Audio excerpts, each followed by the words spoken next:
was not sudden. Many people. Oh, you were accountant for 25 years and then suddenly switch. No, I have been dabbling with art all along. I would say successful because in both careers, I was happy. I am happy now. That when you enjoy doing what you do, you are successful. If you have obligations to fulfill, you have to do it slowly. And not just drop and do everything. That's too idealistic. Singapore. Welcome to Before We Get There, the podcast where we explore people's life paths, the moments of change, and how we make sense of where we are now. I'm your host, Nicholas Braman, and today I'm joined by Yip Yew Chong. You've surely seen his work before. He's the artist behind those sprawling, nostalgic murals across Chinatown, Tiong Bahru, and beyond. What fascinates me about Yew Chong isn't just his amazing art, but the timeline. He spent a successful 25 years in finance before becoming a full-time artist at the age of 49.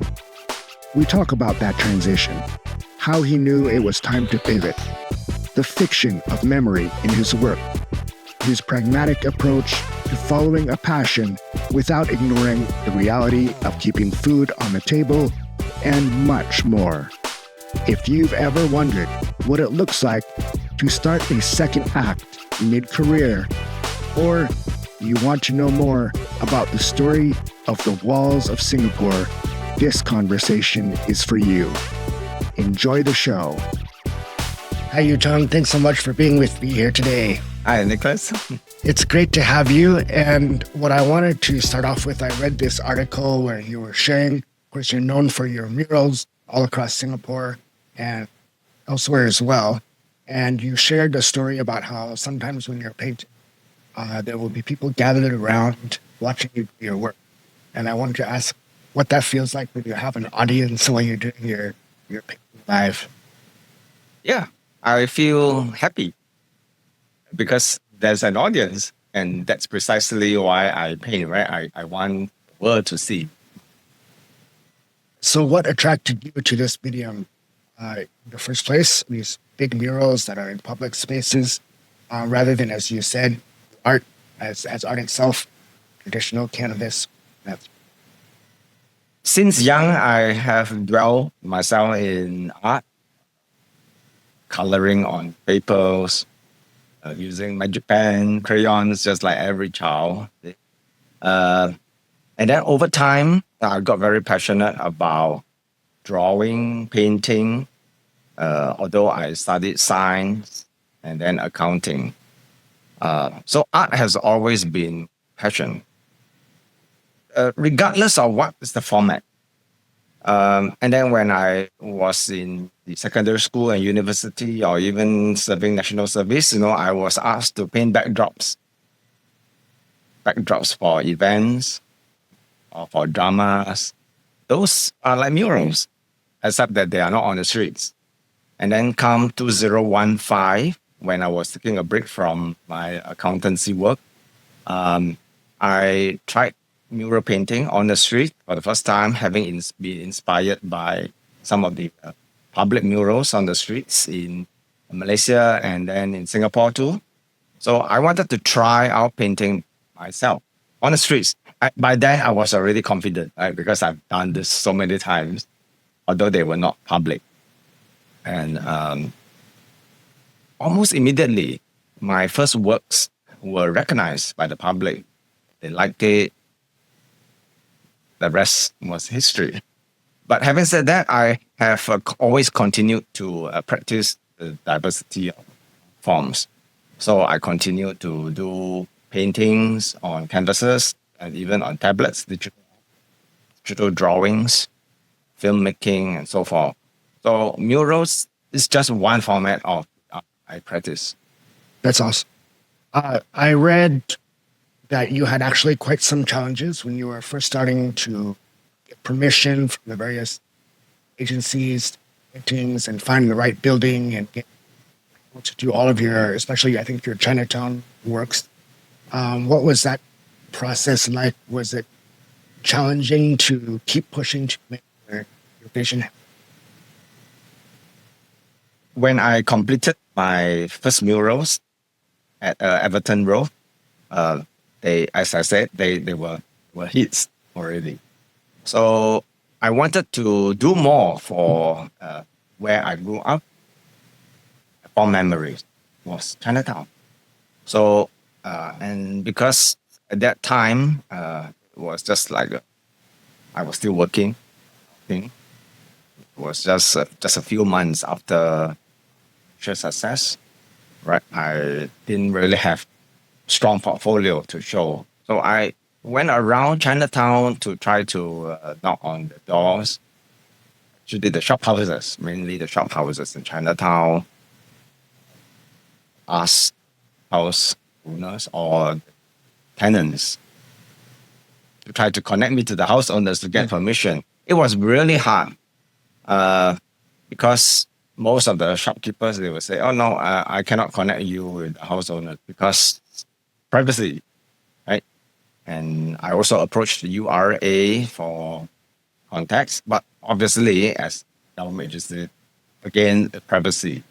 So it was through some navigating through friends and connections, private connections. I finally managed to get some inroads. And what motivated me to even do that, even though I was like a shoot away and go round and round, I was really motivated because I really wanted something in Chinatown where I really great and fond memories, childhood. And I wanted to show the world what Chinatown was like those years. It was very different from today, right? Bustling streets, the traditional trades, the warmth of the family inside those dilapidated houses. I just wanted to bring some of these fond memories for the whole world to see.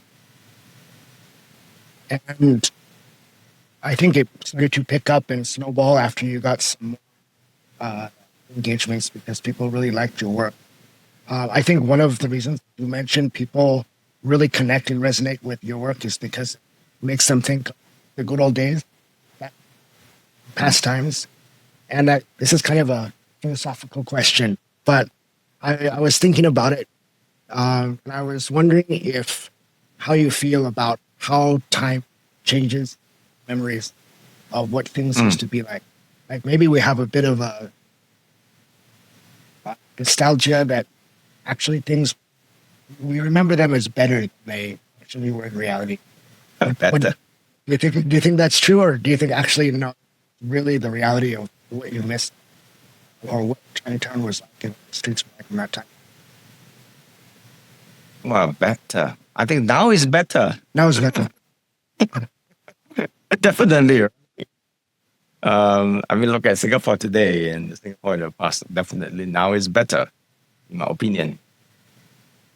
But I think what you've said is just different feelings, different points of time. That applies to all people. When you are young, you will always remember things.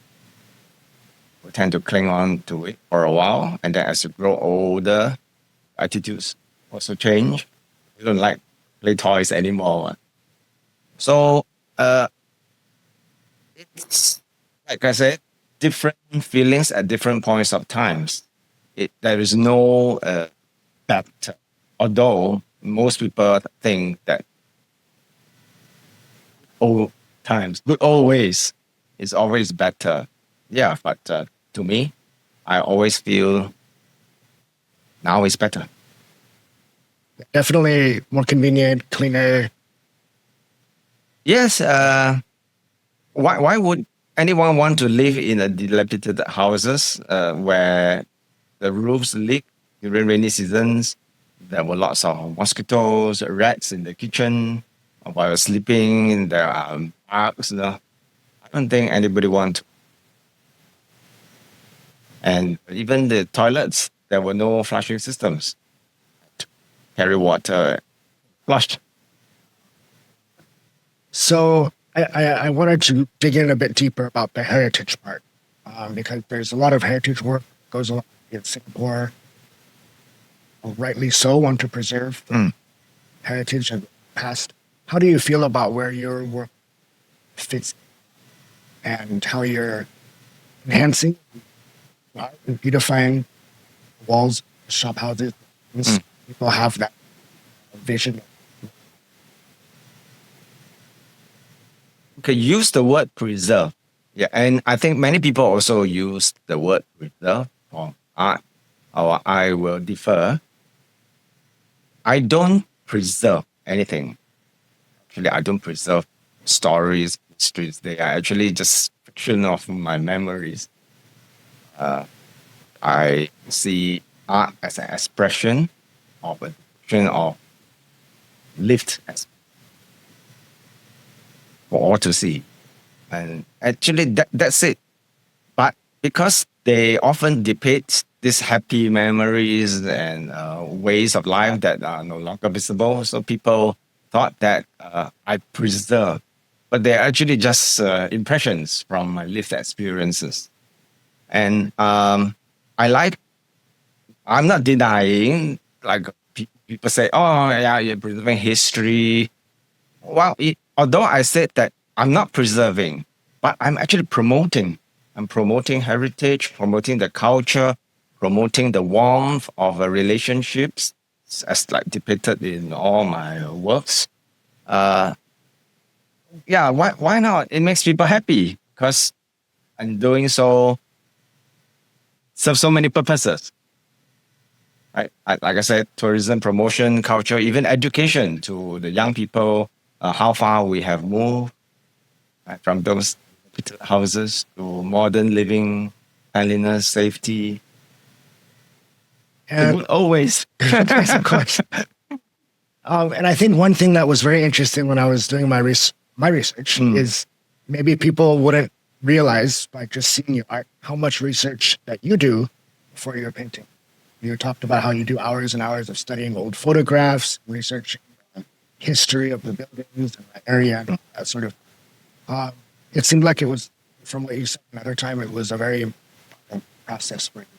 But you also use some creative freedom for your art. How do you balance those things? Put your artistic vision together with the reality of history. Yeah, thank you for asking that because that has always bothered me. So people thought that I capture my works to, you said earlier, I preserve what? Preserve history. And I've already said no, because my works, 50% are my imagination, 25% are research, and 25% I lived as memory. So that 50% of imagination dominates the whole thing, which is why I say fiction of my imagination, fiction of my lived memories, because they are not meant to capture realities. They are my lived experiences composed in my mind. I just want the world to see. What I wanted to capture are the vibes. But in order to capture the correct vibe so that people can relate and connect, they must be familiar. And to be able to make things and my art familiar, they need to be a bit more realistic. And therefore, I need to do research.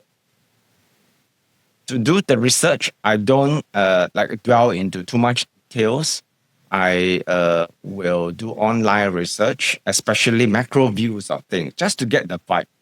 So, but for some details, like if I paint a thermoplastic, right, cannot be too bad looking, the same ratio as the reality. So people know it's a thermoplastic and the color, the material, all these things help people to connect because have seen it before. If you're familiar, that's the research part. Actually, that's all. But when I paint like panoramic scenes of cities. For example, recently I painted like Hong Kong, India, and so forth, Penang. Uh, I didn't try to capture the real scene geographically. Right? I distort the aspect ratio. I distort even the directional facing, because people don't actually remember. And everybody may have a different on land, walking on the street level. They have a different impression of theirs. It's their own. But when I show just that part where it's most significantly impressionable to everybody, immediately people know that's the place. So it's the vibe I'm trying to capture, not the historical or geographical accuracy.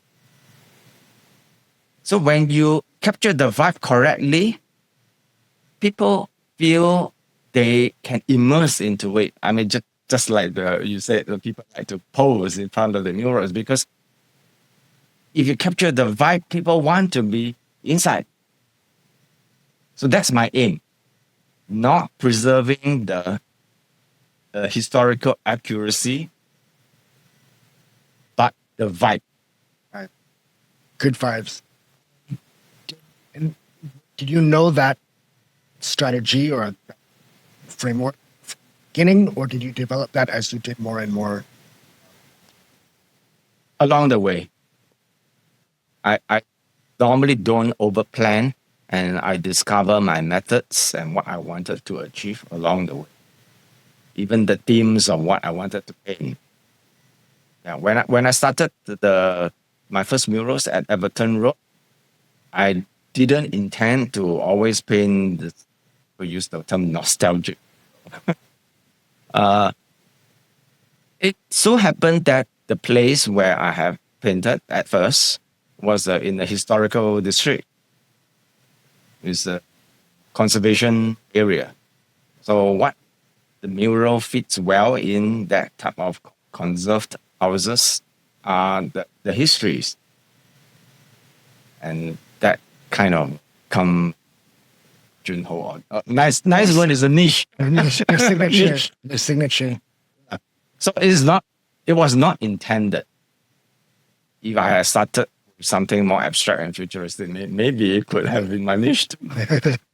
I'm happy with my niche now. Okay, that's no, I think everybody really enjoys it.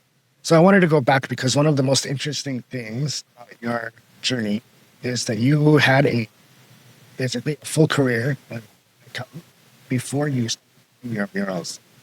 You were 45. They were on that 49. Yeah. 49. Wow. Yeah. And so it's very interesting to I talk to a lot of creatives, a lot of people who are, starting from a young age, don't want to do the race to five. What was that decision process like? How did you make the Decision. The short answer is it was natural. It was not sudden. Many people, oh, you were accountant for 25 years and then suddenly switch. No, I have been dabbling with art all along from child, school days, national service, to even working. I was always arrowed to design T-shirts, bands, draw something for colleagues' farewell. Sometimes I volunteer. It has always been my passion, and I ran parallel to my life. It was my passion. It's just part of it. It's very natural. So when I have worked for 25 years, I have accumulated enough reserves for family obligations. My children were grown up. And more importantly, the public who appreciate works continue to recognize my work, give me the support. And that was decision point to, okay, I have worked long enough. It's time to switch. Also, my wife was encouraging, yeah, now time to be yourself. Pipeline at that time. Having done 3 years of parallel run, I was working between 2015 to 2018 still as a finance director in MNC and painted only during. So those were 3 very tough years. Little time for anything else. Jumping the street and airport on a Sunday night for a red eye flight to overseas, and then back on Friday and Saturday I'm on the street again. Those were also parts of the decision. I needed more time to focus, develop, which was by then already publicly recognized. Yeah, why not jump? Wow. So it sounds like it was on both the practical side, secure enough in your financial household position, as well as feeling that your work these artists were going into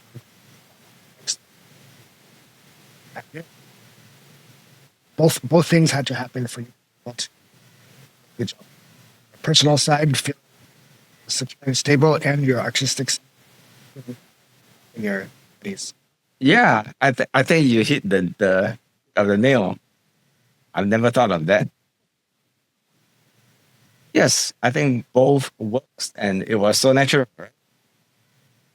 And so looking back, now that you are doing works all over the world, all over the region, and all over Singapore, do you wish you started earlier, that you'd focused earlier in your life?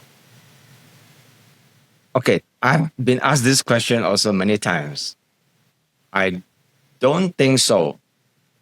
Because if I had started, say, when I first graduated, year what? 1993, so almost 30 years, I would not have continued what I do today. Because at that time, we don't have the right technology now to showcase your works on social media. Also doing the research. Subscribe to you, I use a lot of map to imagine the street views. So it would have been very tough if I had started from scratch at that time without these tools. In fact, at that time, I and 2 friends, we were contemplating holding an exhibition. As I said, right, I was very passionate about art. I was chairman of clubs, dabble in art, all over. But at that time, we thought, okay, if we contribute a few paintings each, try to hold an exhibition, where? How? Who's going to see? How are we going to publicize? We don't have social media tools, have the internet. So you relying on mainstream media and formal channels would very, very, and we would have been, we could have felt frustrated, even given up. And actually, think about it, that was how we just dropped the ball, did nothing. But we were all working professionals at that time. So do you consider this, because I think a lot nowadays you hear the term, I'm not sure if you've heard, portfolio career,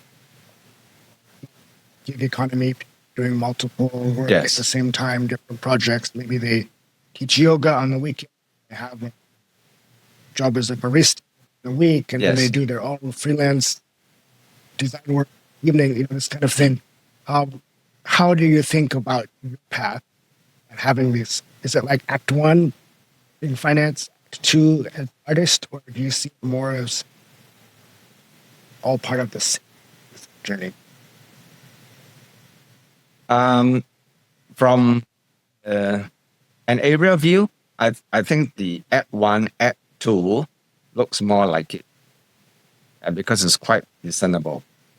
I was working accountancy for 25 years. That was my main career. That was my main revenue for building up a family.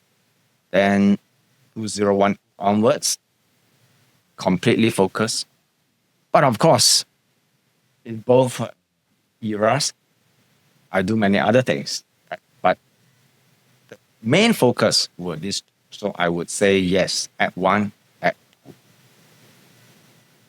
And what advice would you give to young people, or maybe you did give it to your kids, or anybody who is maybe in their 20s or 30s and they have a dream, they have a passion that is not what is bringing bread to their table today? How would you advise them, having gone through that yourself? Maybe they're miserable, or maybe not. Maybe they're fine with their corporate career or their 9 to 5, but they still have a dream, passion elsewhere. What kind of advice would you give them about realizing that? If you have obligations to fulfill, you have to do it slowly. You cannot just drop and do everything. That's too idealistic. Singapore, right? You can do trial and error, like what I said, parallel runs. And then it works, just move in naturally. You need more time, just drag it a little longer and come back again. There's no hard and fast rules. But your first, most important question to ask yourself is, are you passionate about doing this? If you don't have a passion and you just think, oh, it's glamorous, it makes money. No, can't do that. You must be passionate doing. Then you will go for it, and you will do well. Just like if I want to sing, I'm not passionate about singing, I won't do it. I can't sing. No, the passion. So I think, there's a stereotype of a starving artist, right? Somebody who loves art so much, they can't imagine doing anything else. They don't have enough money for their rent or their food or all these. That's very difficult to do in Singapore. Actually, not just in Singapore. And you say stereotype because of the word stereotype, right? There's some truth in it. Yeah, it's not easy to be an artist. Even for me now, there are hard times, there are good times, just like all trades. It's a reality in the world, but then you have to find ways to overcome. And more importantly, you must first identify what is your objective. Your objective is to make money, then you must steer your art and run it like a business. Money is not important to you or family. Just want to spend time drawing and painting. Just do it. And you're lucky. Yeah. So no hard and fast rule. I think sometimes, especially because, as you said, you need to make, for most people, if you're not rich enough, right, you need to bring in income, even if whatever your creative pursuit is, whether it's acting or painting or singing. But sometimes there are commercial facts or commissioning your work or something like that they may have some requirement that isn't quite aligned with your artistic vision. How do you navigate that? Okay. As an artist, I do two types of art. One is my own passion projects. Two is commission works. These main sources run the business. So for my passion project, I normally just come up with the idea. I initiate the whole project by myself, and I will not get involved in any sponsorship, so that my mind and my passion flows freely. And I'll just do whatever I want. No deadline. Nobody needs any logo in my work, right? And I can exhibit it anytime, anywhere. No embargo on press release, etc. Everything is controlled by me. That's it. Two is commission works. Understandably, have to commissioning parties logo or deadline, what they want, the vibe, and it can sometimes be free to, depending on the commission party. Oh, just do whatever you like. I like your work. Or no. 1 round, 2 round, 3 round of editing. Yeah, I have seen, I have experienced clients like this. And both are necessary. I think as an artist, in my short experience as an artist, I feel both are necessary. Number one, the passion projects keep you going, your motivation going, and your own flow of ideas going the direction that you want can bring you to the next level. For commission works, it brings food on the table faster. Right? Passion projects, it may take a while. Sometimes it may even go negative. Just pump money in investment. No definite return. Finally, it comes with return.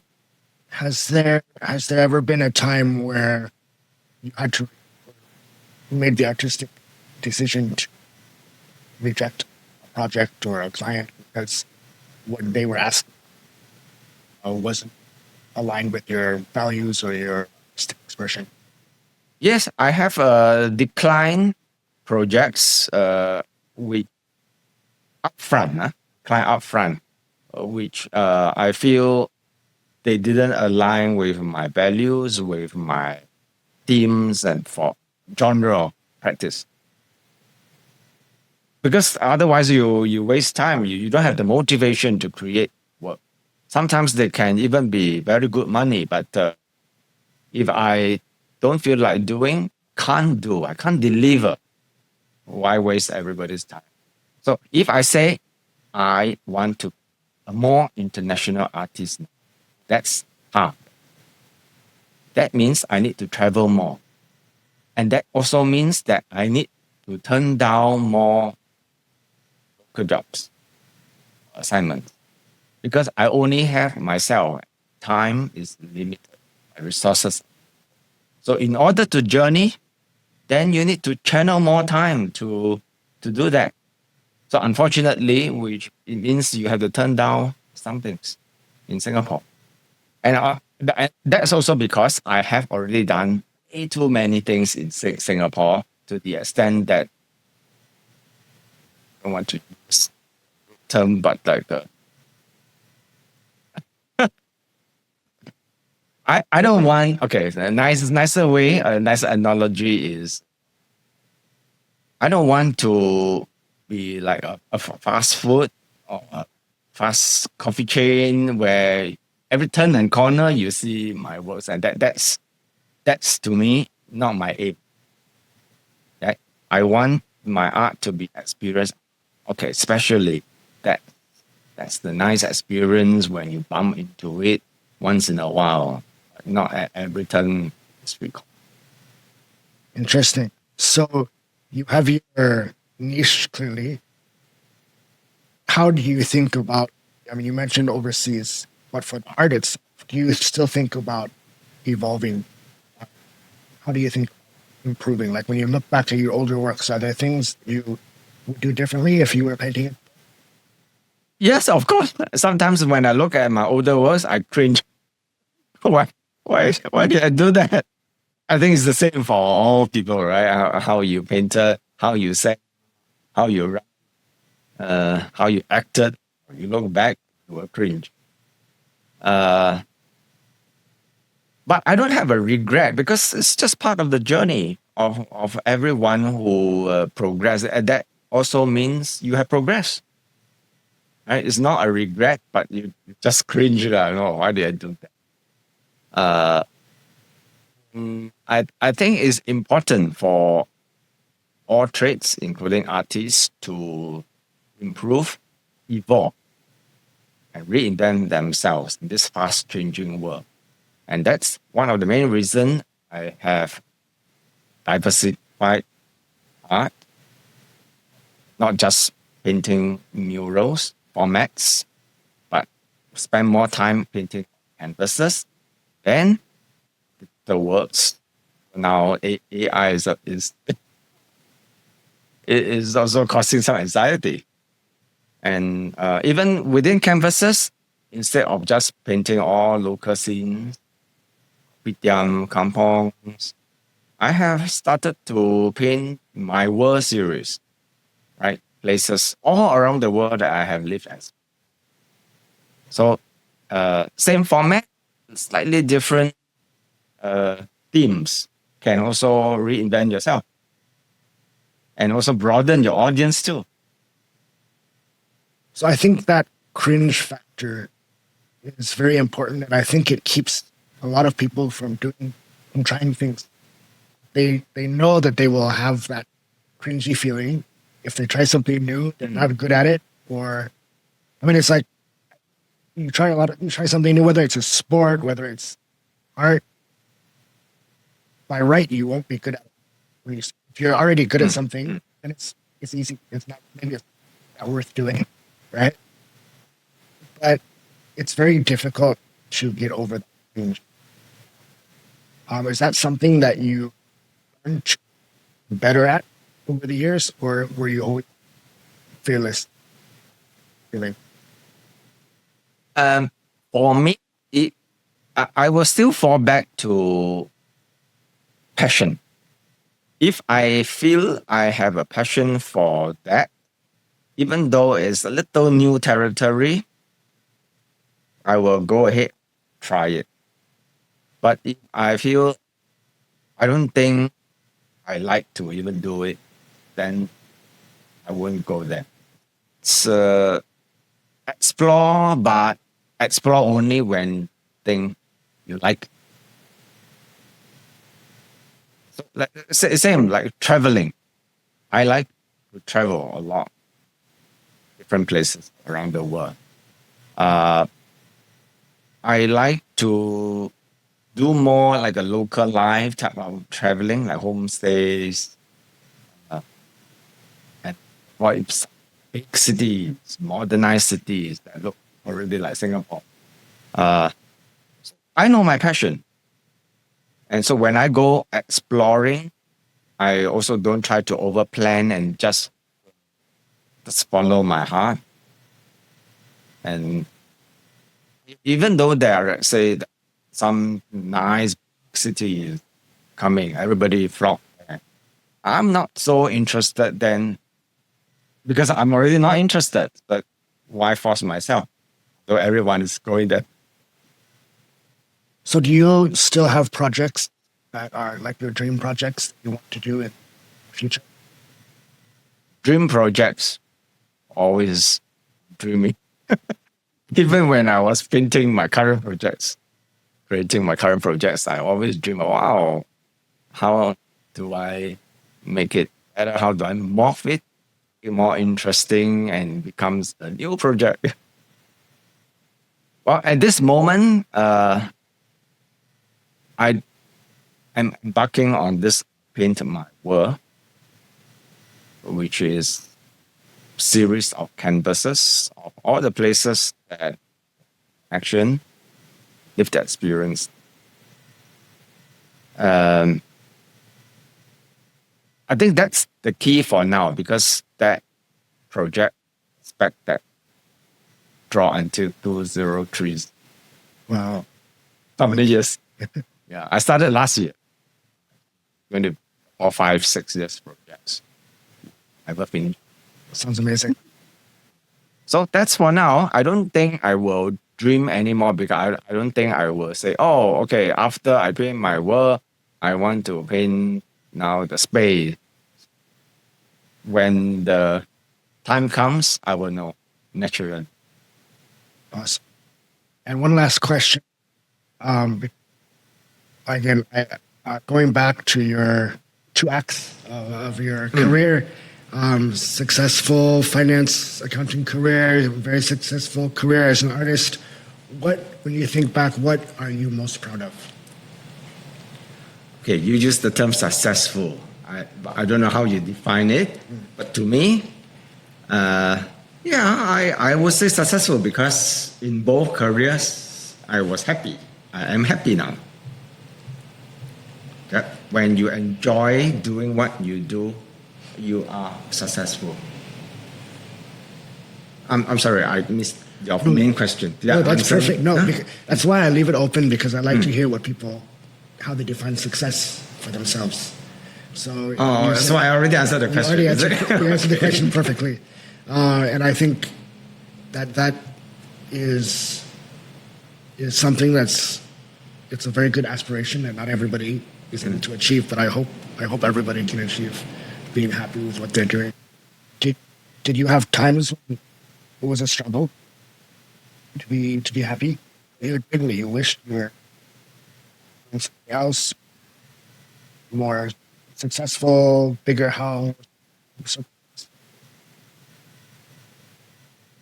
Having said that, of course, you also have times within these happy periods, right? Or there are ups and downs. Generally, when you were down, sometimes you will say, compare with comparison lead often.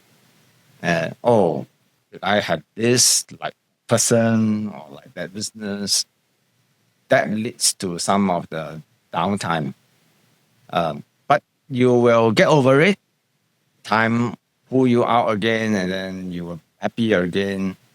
There are also times where you get disappointed with immediate results of some projects or things didn't work out as desired. So, but those are just part and parcel of life. You will get, again, time will pull you out of. So I don't have like a big yearnings for material riches. House, don't even own, I have never owned a car in my whole life. I still stay in a government flat, HDB flat. So that's that simple me that I will continue to enjoy, I hope. Although I have to say, sometimes attitudes change from times up. But my biggest splurges have always been going for now my holidays mostly work trips too. Meant to get inspirations to paint. That kept me happy. I don't know, did I answer the question? That's beautiful. I think more and more people are realizing that if you're spending money to pay for experiences, pay for things. Yes. So that's a great way to look at it. So thank you so much for being with me here today. Where can people follow you and see your work? Social media? How can people find you on social media to see your work? My Instagram is just simply Yip Yew Chong, all joined together. We'll put the link in the show notes. And of course, if you're walking around Chinatown or Tiong Bahru, you'll see paintings as well. Thank you so much for joining me today. It's great to talk to you. Thank you. Thanks, Nicholas. Bye, everyone. Thank you for listening to Before We Get There with your host, Nicholas Braman.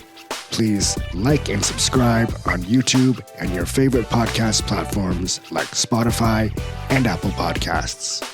You can also find us on Instagram, TikTok, and Facebook at Before We Get There Podcast. New episodes are released every other Thursday morning. See you next time.